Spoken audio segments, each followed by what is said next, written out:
ॐ आनन्दमयि चैतन्यमयि सत्यमयि परमे मां।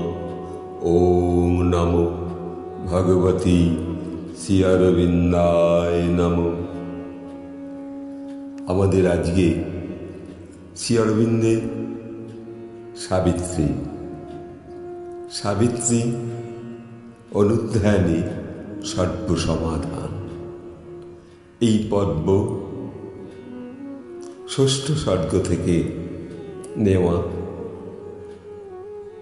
বৃহত্তর প্রাণালোক সব এবং তাদের দেববৃন্দ, এই পর্ব থেকে।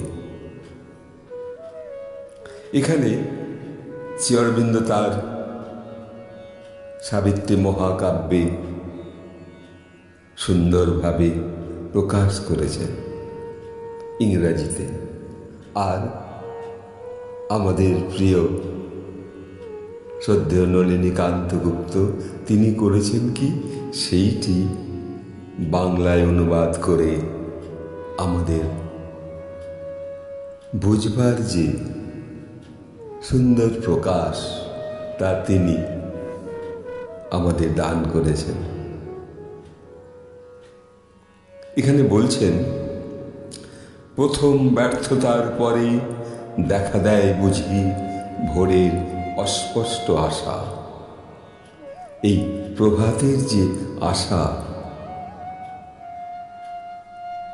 এই আশা হোক না, সে ব্যর্থতা আসবেই। ব্যর্থতা যত আসবে তত আমাদের জীবনের পরীক্ষা প্রকাশ পাবে।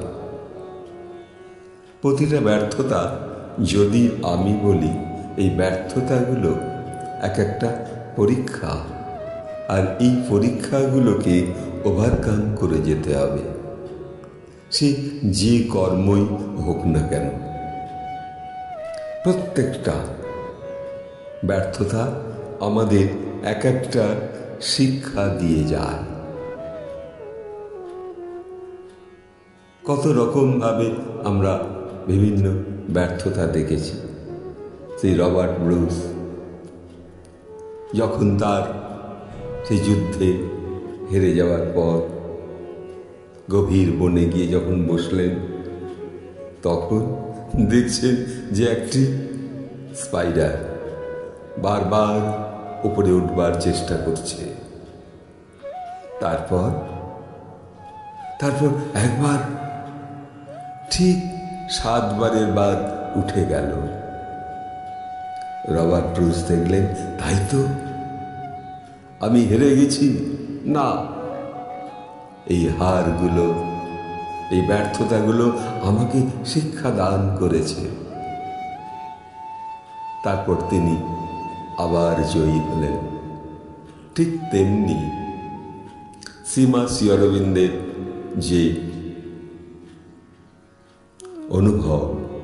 অনুভূতি, যা আমরা বারবার ধ্যানে বসে কখনো স্পর্শ করতে পারছি না, কখনো বা ভুলে যাচ্ছি, কখনো বা নিজের চঞ্চলতার জন্য আমরা অনেক গভীর খাদের মধ্যে পড়ে যাচ্ছি, আর যেন মনে হয় হবে না, কিন্তু হবে। মায়ের কাছে পৌঁছানো, শ্রী অরবিন্দের সাধনার সেই শীর্ষে, তার এই প্রতীয়মান আলোর দিকে আমরা এগিয়ে যাব। তাই তিনি বলছেন, প্রথম ব্যর্থতার পরে দেখা দেয় বুঝি ভোরের অস্পষ্ট আশা। সকল ব্যর্থতার মধ্যে একটা আশা জড়িয়ে আছে। হ্যাঁ, আমি পারব, এই তো চেষ্টা করেছি, এই তো আমি পারব। আবার মায়ের কাছে প্রার্থনা, মা আজকে একটু এগিয়ে গেছি। মা যেন বসলেন আবার তুমি ধ্যানে বসো। তোমার মধ্যে সেই আলোর প্রকাশ। তারপর আবার কি বলছেন? আপন সত্তার, আপন রূপের, আপন জীবন ধারণের আশা। প্রথম ব্যর্থতার পরে দেখা দেয় বুঝি ভোরের অস্পষ্ট আশা। আপন সত্তার, আপন রূপের, আপন জীবন ধারণের আশা। সেই জীবন ধারণের আশা পূর্ণ হবে। সেই যে মায়ের সম্মুখে নিজেকে বারবার প্রকাশ করবার যে তীব্র ব্যাকুলতা, তা প্রাণের মধ্যে যখন প্রাণ স্পর্শ করবে তখন মনে হবে সার্থক জনম আমার, জন্মেছি এই দেশে। সার্থক জনম মাগো তোমায় ভালোবেসে। জানি নে তোর ধনরতন আছে কিনা রানীর মতন, শুধু জানি মোর অঙ্গ জুড়ায় তোমার ছায়ায় এসে। তোমার ছায়া শ্রী অরবিন্দের এই সাবিত্রীর ছায়া। এই ছায়া যখন আমাদের অন্তরকে আলোকিত করবে, যার যত রকম ব্যর্থতা, যে যেভাবে ব্যর্থতার মধ্য দিয়ে হেরে গেছে, সেই যে পরম পরীক্ষা, তুমি আবার চরৈবতী এগিয়ে চলো, এগিয়ে চলো। এই এগিয়ে চলো চরৈবতী, এই হলো সেই ব্যর্থতার আবার নতুন করে নিজেকে যাচাই করা। আমি পারব। ধনুর্ধারী অর্জুন একবারে শেষ তার ওই ধনুর্বাণ শিক্ষা একটা পরীক্ষায় হয়নি, বারবার তাকে বাণ নিক্ষেপ করতে হয়েছে, কখনো ঊর্ধ্বে, কখনো দূরে, কখনো দূরান্তে।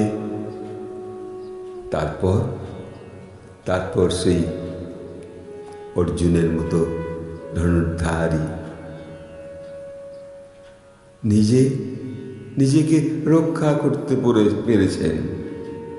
ঠিক তেমনি আমরাও আমাদের এক একটা ধ্যান মুহূর্ত, এক একটা কর্মের যে ব্যর্থতা, আবার সেই পথে আমরা এগোব, এই আশা। তাই তো পরপর দিনের পর দিন একটা নির্দিষ্ট সময় একটু ধ্যানে বসা, সে নিজের গৃহে হোক আর কোনো আশ্রমে গিয়ে হোক। সেটা মা শ্রী অরবিন্দের কলকাতায় পাঠমন্দিরে বসে হয়, কখনো বা অনুভব আসে সেই শ্রী অরবিন্দের 8 নম্বর শেক্সপিয়ার সরণি, কখনো বা পন্ডিচারীতে।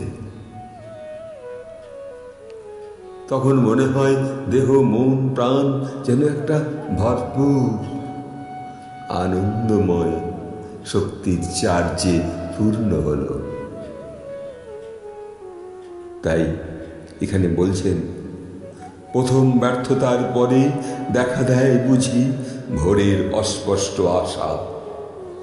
আপন সত্তার, আপন রূপের, আপন জীবন ধারণের আশা। এ আশা রয়েছে, এই আশা পূর্ণ করতে হবে। শ্রী অরবিন্দের সাবিত্রী অনুধ্যানে সর্ব সমাধানে আজ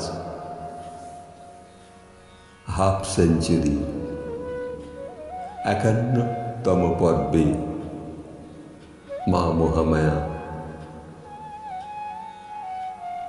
দেবী সাবিত্রী, শ্রীমা মীরা, শ্রী অরবিন্দ তার এই চরণতলে আমাদের নিয়ে চলেছে আলোর স্পর্শ নিয়ে। আজ এইটুকু বলে যারা শ্রবণ করছেন তাদের মন প্রাণ, যদি কখনো কোনো কর্ম ব্যর্থতার পথে আসে আবার চেষ্টা করতে হবে, সেইগুলি তো পরীক্ষা। আজ এইটুকু বলে এখানে শেষ করছি। ওং আনন্দময়ী চৈতন্যময়ী সত্যময়ী পরমে মা। ওং নমো ভগবতী শ্রী অরবিন্দায় নমঃ। আমাদের প্রাণারাম চ্যানেল পবিত্র সুর ধীরে ধীরে এক পা করে এগিয়ে নিয়ে চলেছে শ্রী অরবিন্দের এই সাবিত্রীর পর্ব। তাকে আমি সাধুবাদ জানাই। আর যারা শ্রবণ করছেন তাদেরকে বলবো মাকে স্পর্শ করুন, একটু সাবস্ক্রাইব করে শ্রী অরবিন্দকে স্পর্শ করুন। এইটুকু বলে এখানে শেষ করছি। নমস্কার।